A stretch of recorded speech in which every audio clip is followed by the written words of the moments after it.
Hey, Yasha cousin. So, I told you guys that if I received 50 likes on my video on whether or not y'all want to hear about what was the final straw that broke the camel's back and led me to divorce, I will come back to you guys with a story time.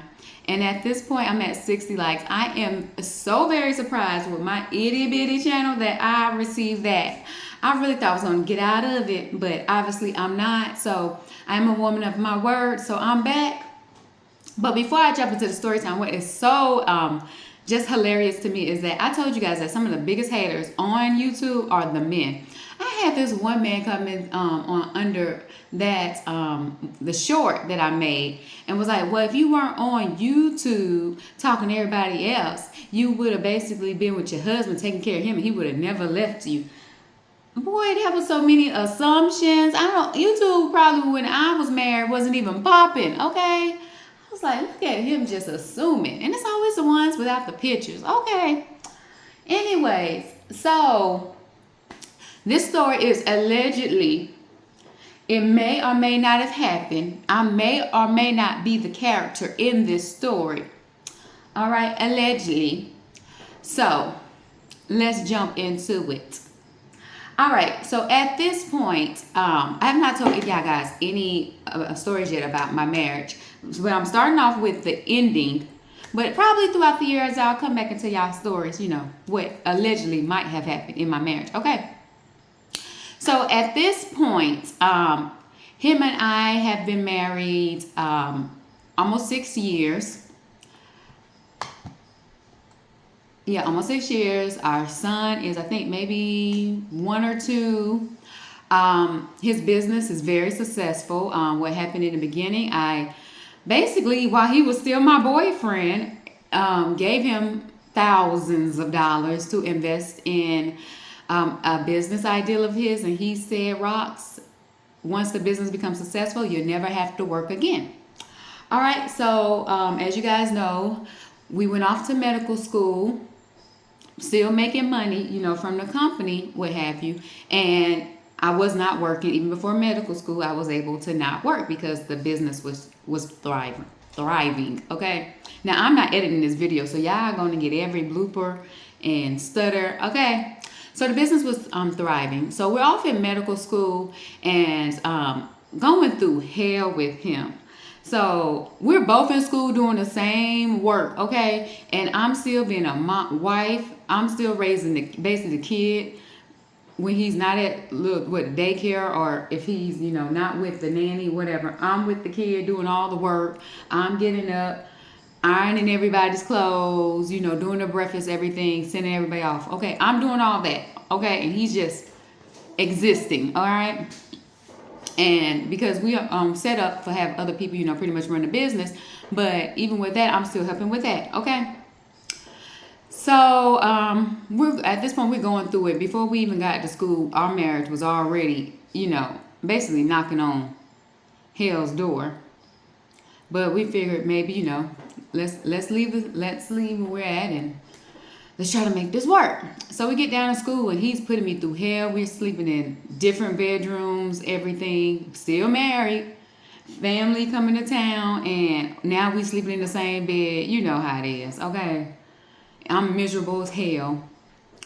So basically, we decided to take a break from school after a semester. And we're like, all right, let's travel. Let's go and see your family, what have you. You don't see your family often, and let's just work on our marriage for a few months, okay? So we traveled to the great continent of Africa. Now, I will not tell you what country, but we're on the continent of Africa, okay? So this story ain't gonna be too long. All right. So we're at I could have stayed with his family, but he put me at a very nice, hotel, room service, everything. Okay, taken care of. However, he's always had that way about himself that he just move how he want to move. Like, especially once, his money up. I'm like, I put you on, and now you treated me like Worse than a nigga on the streets, okay? So we're in like I said, continents of Africa, and so we're in one country. One day, without even my knowledge, he decides to leave and pretty much go 2 countries over. So I'm waiting with my toddler at this hotel, and my husband never comes home for a few days. And none of his family, I don't think none of his family stopped by and told me exactly where he was at. Okay. So he decides he was going to return. So he told me that he went 2 countries over. I don't know if he went 2 countries over, because once we got there, there was a lot of women try to speak in his native local language. And I was feeling like they was coming on to him. I mean, it don't take me to know your language to know a woman trying to, women trying to get with you in front of your white face. Nonetheless, after a few days, he decides to come back to the hotel late at night, wash up, get in bed like absolutely nothing has happened. And he was telling me, oh, I got to take care of business. So he usually like to give me that excuse even back home, because, I don't necessarily know all the details where everything, how everything goes down. And I just let him handle his business. But he really wasn't back home I'm going to go for a few days. Never that, okay?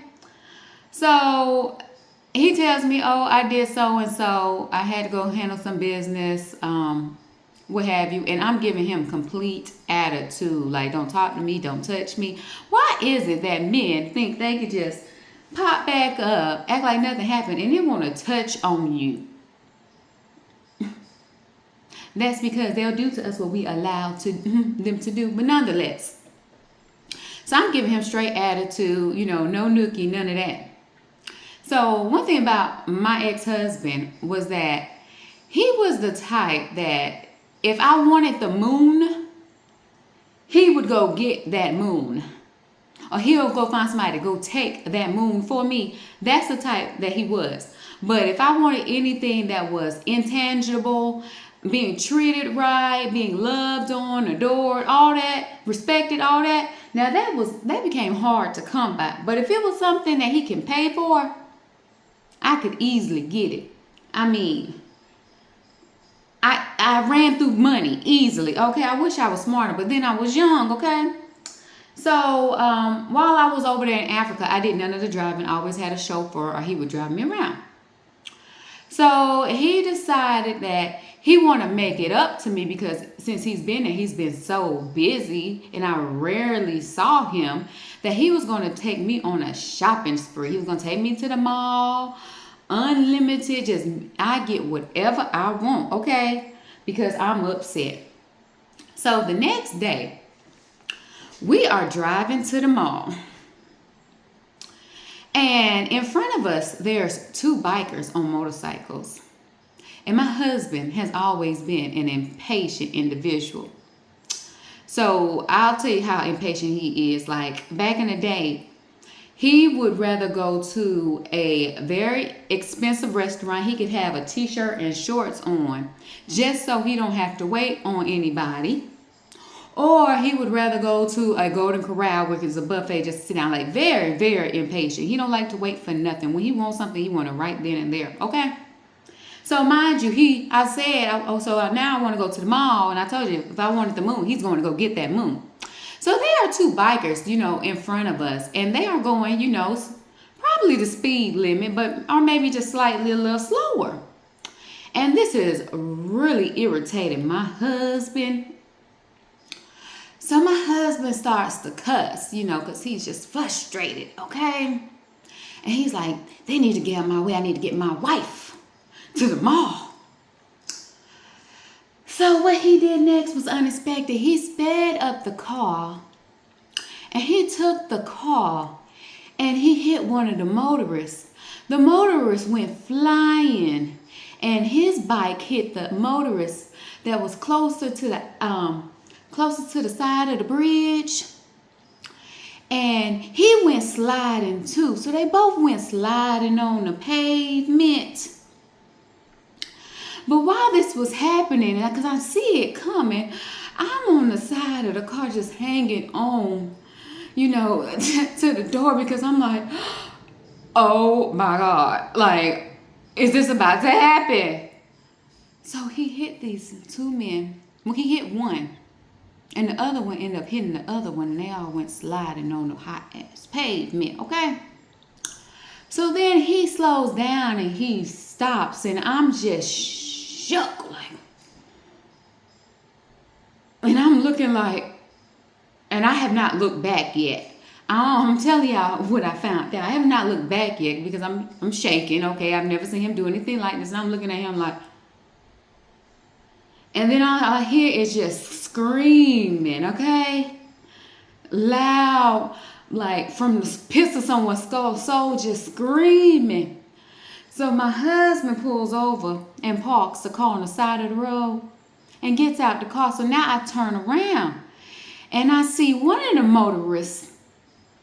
He's finally stood up, but his bike is still lied down. And the other motorist, the one that he actually hit, is still in the middle of the road and laying on the ground.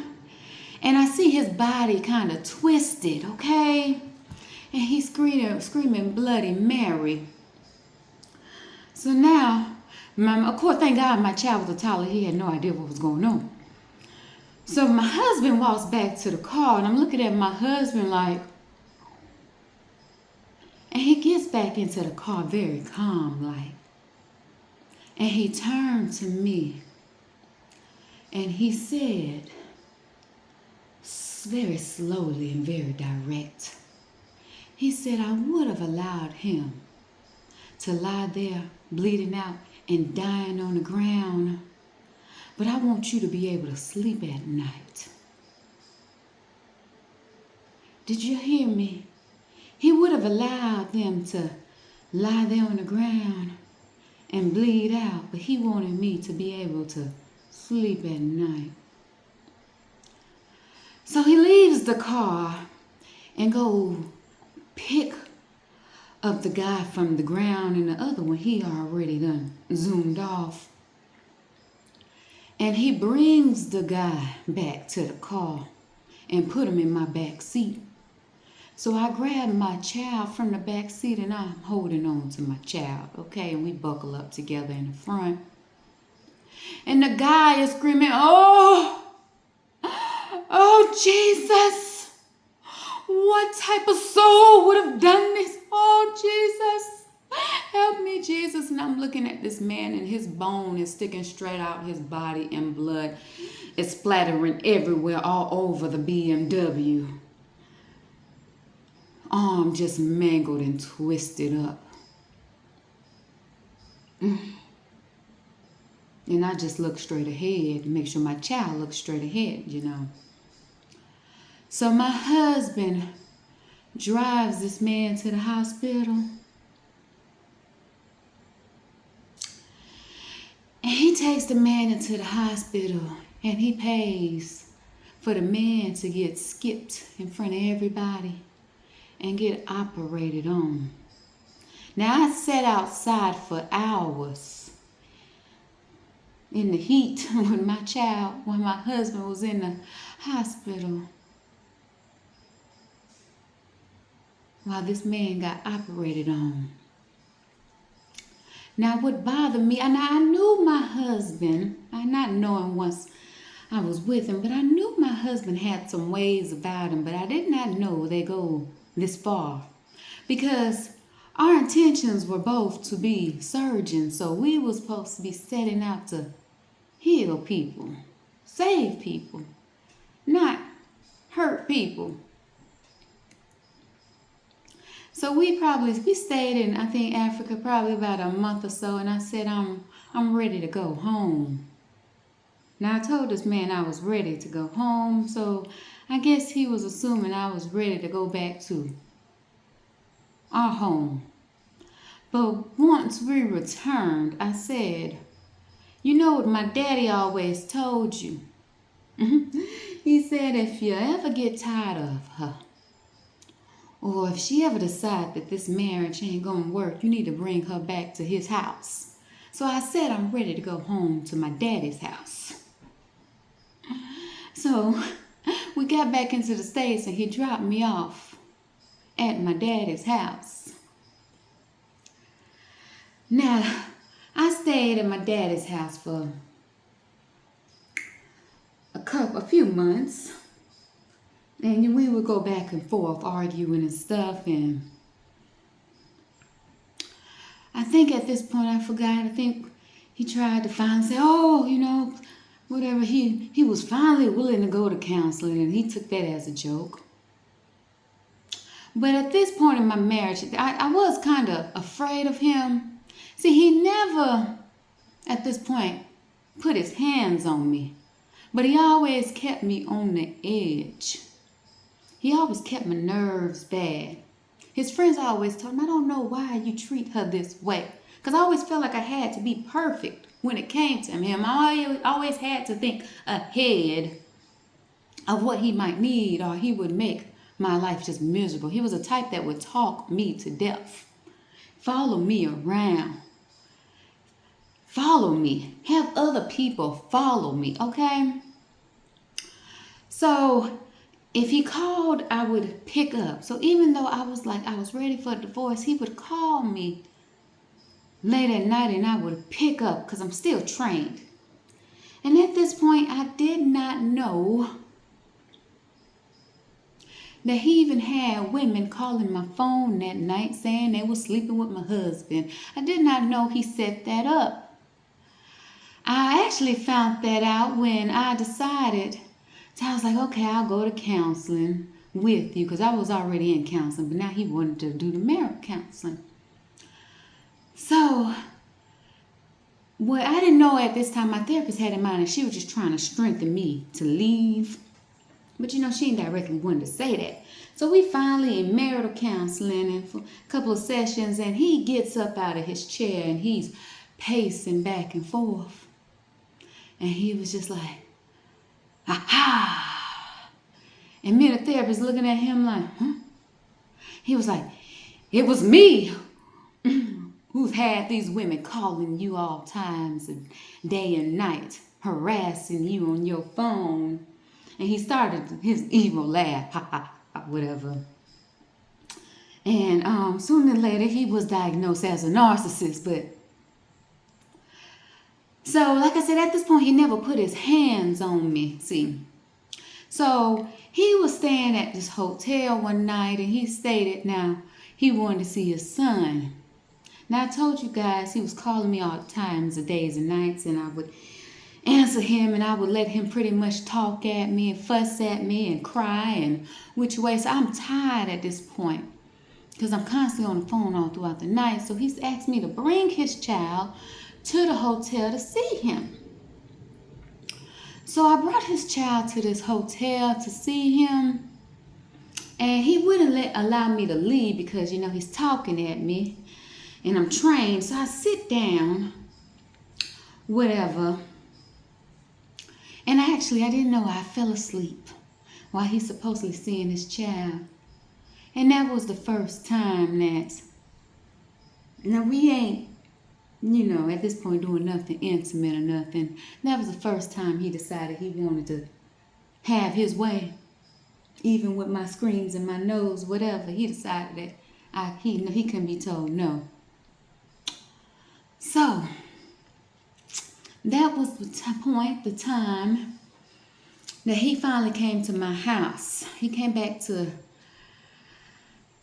my parents' house, after I, had to be seen about it and everything, because I'm hurt at this point. He finally came to parents' house, and one thing he was good at is he kept divorce papers ready to go any moment, already just him signed, just all he had to do, we had to go get it notarized, take it to the courthouse and put it in. So he finally came to my parents' house, and I'm just like, I don't want this relationship, whatever. Now, he was always a threat, but he never wanted a divorce. And he decided he wanted to threaten me. And I was like, well, let's go ahead and sign those papers today. Okay. So when he threatened me, I said, let's go sign it. So we went down to the courthouse just like that. And we submitted those papers. And I ended up walking out of my marriage with absolutely nothing. with all the debts. Absolutely nothing. And I had to start all over, and I had to drop out of medical school after doing 2 years because he decided he didn't want to take care of his child. So that is the story. Hopefully you got to this point. If you got to this point, leave me a heart. Leave me a heart give me a purple heart in the comment section. So that it was the final straw that broke the camel's back. All right, y'all, that's it. That's all. Ciao.